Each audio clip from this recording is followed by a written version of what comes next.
നമസ്കാരം. കേരളം ഇന്ന് പോളിംഗ് ബൂത്തിലാണ്. വിധിയെഴുത്ത് നടത്തുകയാണ്. വിധി ആർക്കൊപ്പം എന്നത് ഇനി ഒരു മാസം കൂടി കാത്തിരിക്കേണ്ടിയിരിക്കുന്നു.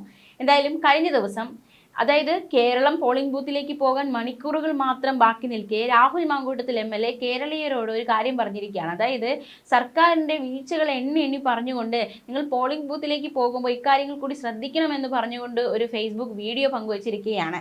മറക്കരുത്, നാളെ വോട്ട് ചെയ്യാൻ പോകുമ്പോൾ ഇക്കഴിഞ്ഞ 10 വർഷം മറന്നു പോകരുത്.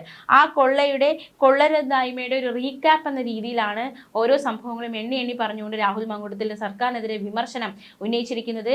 അതിൽ പല കാര്യങ്ങളും, തിരികെ കയറ്റലുകൾ മാത്രമല്ല, അനധികൃത നിയമനം, പോരാഞ്ഞിട്ട് ഉരുട്ടിക്കൊലകൾ, സിദ്ധാർത്ഥന് സംഭവിച്ച സംഭവം, അതുപോലെ തന്നെ ഇത്തരത്തിൽ ഒരുപാട് കാര്യങ്ങൾ എണ്ണി പറഞ്ഞ് SDP-യുമായുള്ള ബന്ധം, അത്തരത്തിൽ ഓരോ വീഴ്ചകളും എണ്ണി പറഞ്ഞുകൊണ്ടാണ് രാഹുൽ മാങ്കൂട്ടത്തിൽ ഫേസ്ബുക്കിൽ വീഡിയോ പങ്കുവച്ചിരിക്കുന്നത്. ഈ 10 വർഷം നടന്ന സംഭവങ്ങളെന്ന് വോട്ട് ചെയ്യാൻ എത്തുന്ന വോട്ടർമാർ മറക്കരുതെന്ന മുന്നറിയിപ്പാണ് രാഹുൽ മാങ്കൂട്ടത്തിൽ ഈ വീഡിയോയിലൂടെ വ്യക്തമാക്കുന്നത്. എന്തായാലും രാഹുൽ പങ്കുവച്ച ആ വീഡിയോയിലേക്ക്, അല്ലെങ്കിൽ ആ വീഡിയോയിലെ ആ വാക്കുകളിലേക്ക് നമ്മൾ പോവുകയാണ്. അപ്പോഴേ നാളെയാണ് തെരഞ്ഞെടുപ്പ്. നമ്മുടെ അടുത്ത 5 വർഷക്കാലം നമ്മുടെ ജീവിതത്തെ ഏറെ സ്വാധീനിക്കുവാൻ പോകുന്ന സർക്കാർ ആര് എന്ന് നമ്മൾ തിരഞ്ഞെടുക്കുവാൻ പോവുകയാണ്.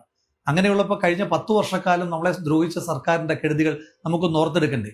ഓർക്കുന്നില്ലേ? PSC പരീക്ഷ എഴുതി പാസ്സായതിനു ശേഷവും ഒരു ജോലിക്ക് വേണ്ടി നമ്മൾ ഭിക്ഷയാചിച്ചും കയ്യിൽ കർപ്പൂരമേന്തിയും ഒക്കെ സെക്രട്ടേറിയറ്റിലേക്ക് ചെന്നിട്ട് നമ്മളെ ചവിട്ടി പുറത്താക്കിയതിനു ശേഷം ശിവരഞ്ജിത്തിനെയും നസീമിനെയും പോലുള്ള SFIക്കാർക്ക് പിൻവാതിലൂടെ ലക്ഷക്കണക്കിന് പാർട്ടിക്കാരെ തിരികെ കയറ്റിയ സർക്കാരെ നമുക്ക് മറക്കുവാൻ കഴിയും? ഉപ്പിനും മുളകിനും തൊട്ട് അവശ്യ സാധനങ്ങൾക്കെല്ലാം വിലക്കയറ്റം സൃഷ്ടിച്ച ഒരു സർക്കാരിനെ നമുക്ക് മറക്കുവാൻ കഴിയുമോ?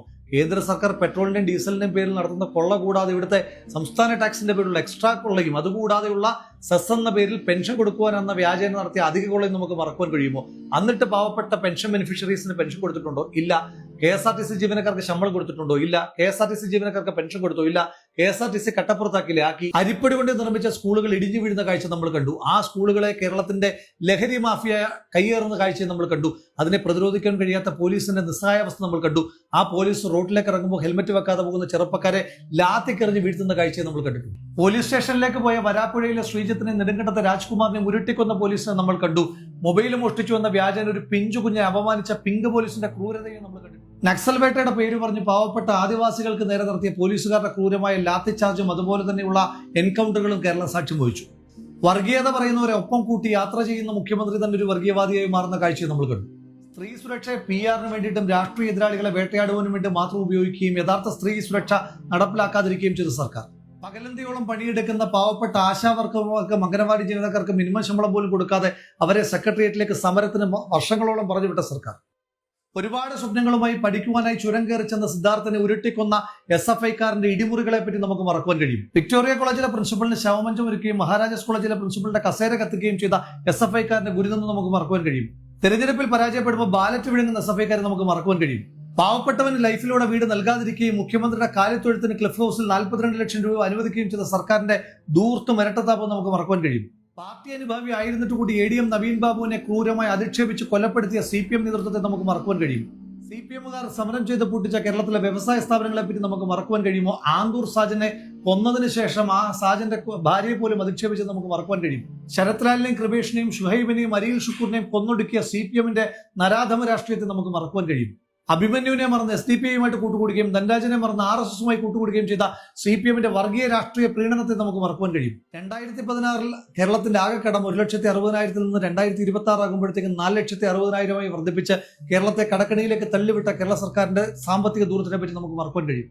വെള്ളക്കരം വർദ്ധിപ്പിച്ച, വീട്ടുകരം വർദ്ധിപ്പിച്ച, വൈദ്യുതി ചാർജ് വർദ്ധിപ്പിച്ച, ബസ് ചാർജ് വർദ്ധിപ്പിച്ച, കോർട്ട് ഫീസ് ചാർജ് വർദ്ധിപ്പിച്ച, ബർത്ത് സർട്ടിഫിക്കറ്റ് തൊട്ട് ഡെത്ത് സർട്ടിഫിക്കറ്റ് വരെയുള്ള എല്ലാ സേവനങ്ങളുടെയും ചാർജ് വർദ്ധിപ്പിച്ച ഈ സർക്കാരിനെ നമുക്ക് മറക്കുവാൻ കഴിയും. കാട്ടാനകളും കാട്ടുമൃഗങ്ങളും നാട്ടിലിറങ്ങി മനുഷ്യന്മാരെ പട്ടാപ്പകൽ ചവിട്ടിക്കൊല്ലുന്ന കാഴ്ച നമുക്ക് മറക്കുവാൻ കഴിയും. കാട്ടുമൃഗങ്ങൾ നാട്ടിലേക്ക് ഇറങ്ങി മനുഷ്യന്റെ കൃഷിയെ നശിപ്പിക്കുന്ന കാഴ്ച, ആ കാഴ്ചയെ നിസ്സംഗതയോടുകൂടി നോക്കി നിൽക്കുന്ന സർക്കാരിന്റെ മനോഭാവത്തെ നമുക്ക് മറക്കുവാൻ കഴിയും. ഡിപ്ലോമാറ്റിക് ചാനലിലൂടെ സ്വർണം കടത്തിയ മുഖ്യമന്ത്രിയുടെ വലങ്കൈയായ ശിവശങ്കറിനെയും ശബരിമലയിൽ നിന്ന് സ്വർണം കടത്തിയ മുഖ്യമന്ത്രി ഇടങ്കൈയായ പത്മകുമാറിനെ നമുക്ക് മറക്കുവാൻ കഴിയുമോ? സ്വർണ്ണക്കടത്തിനെ നമുക്ക് മറക്കുവാൻ കഴിയും. ശബരിമലയിലെ വിശ്വാസികളെ വേദനിപ്പിച്ച, ക്രിസ്തുമത വിശ്വാസികളെ വേദനിപ്പിച്ച, ഇസ്ലാം മത വിശ്വാസികളെ വേദനിപ്പിച്ച, വിശ്വാസത്തെ തന്നെ വേദനിപ്പിച്ച ഒരു സർക്കാരിനെ നമുക്ക് മറക്കുവാൻ കഴിയും. ചരിത്രത്തിലാദ്യമായി ശമ്പളം കൊടുക്കാത്ത സംസ്ഥാന സർക്കാർ ജീവനക്കാരെ വഞ്ചിച്ച സർക്കാരിനെ നമുക്ക് മറക്കുവാൻ കഴിയുമോ? പെൻഷൻ കിട്ടാത്തതിന്റെ പേരിൽ KSRTC ജീവനക്കാർ ആത്മഹത്യ ചെയ്തത് നമുക്ക് മറക്കുവാൻ കഴിയുമോ? കൃത്യമായി 1-ാം തീയതി ശമ്പളം കിട്ടാത്ത KSRTC ജീവനക്കാരെ നമുക്ക് മറക്കുവാൻ കഴിയുമോ? സ്വിഫ്റ്റ് കമ്പനി ഏൽപ്പിച്ച് KSRTC കട്ടപ്പുറത്താക്കിയ സർക്കാരിനെ നമുക്ക് മറക്കുവാൻ കഴിയുമോ? വയനാട് ദുരന്തത്തിന്റെ മറവിൽ ഊരാളുങ്കൽ എന്ന് പറയുന്ന വെള്ളാനെ ഉപയോഗിച്ചുകൊണ്ട് സംസ്ഥാന സർക്കാർ നടത്തിയ തീവട്ടിക്കൊള്ളയെ പറ്റി നമുക്ക് മറക്കുവാൻ കഴിയും.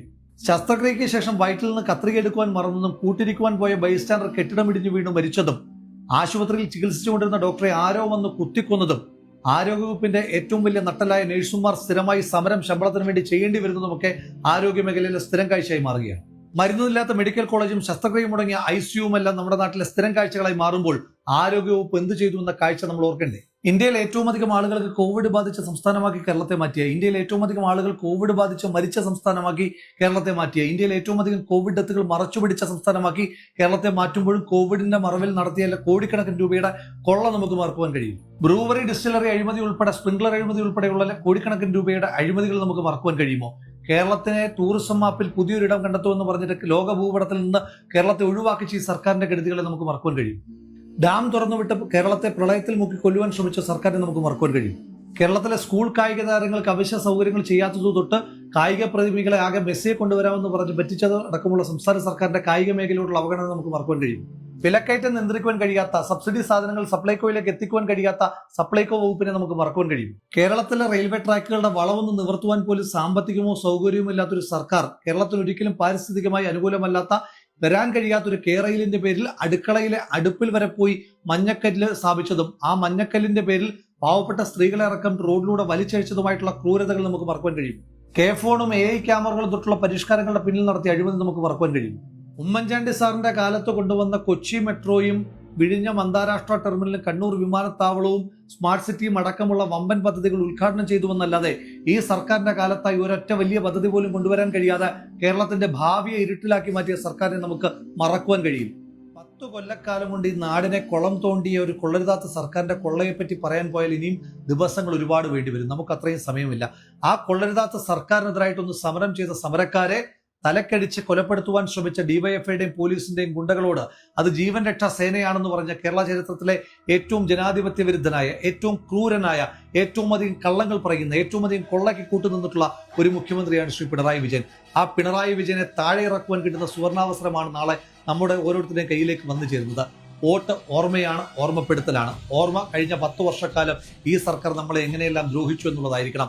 ഓർമ്മ പെടുത്തൽ എന്ന് പറയുന്നത് വരാൻ പോകുന്ന 5 കൊല്ലക്കാലം ഈ സർക്കാർ ഉണ്ടാകുവാൻ പാടില്ല എന്നുള്ളതായിരിക്കണം. അതുകൊണ്ട് നമുക്ക് നമ്മുടെ വോട്ട് വളരെ ബോധപൂർവം ആലോചിച്ചുറപ്പിച്ച് വിവേകത്തോടു കൂടി തന്നെ ചെയ്യാം. ആ ചെയ്യുന്ന വോട്ട് UDF-നൊപ്പമാകട്ടെ. UDF നയിക്കും, കേരളം ജയിക്കും.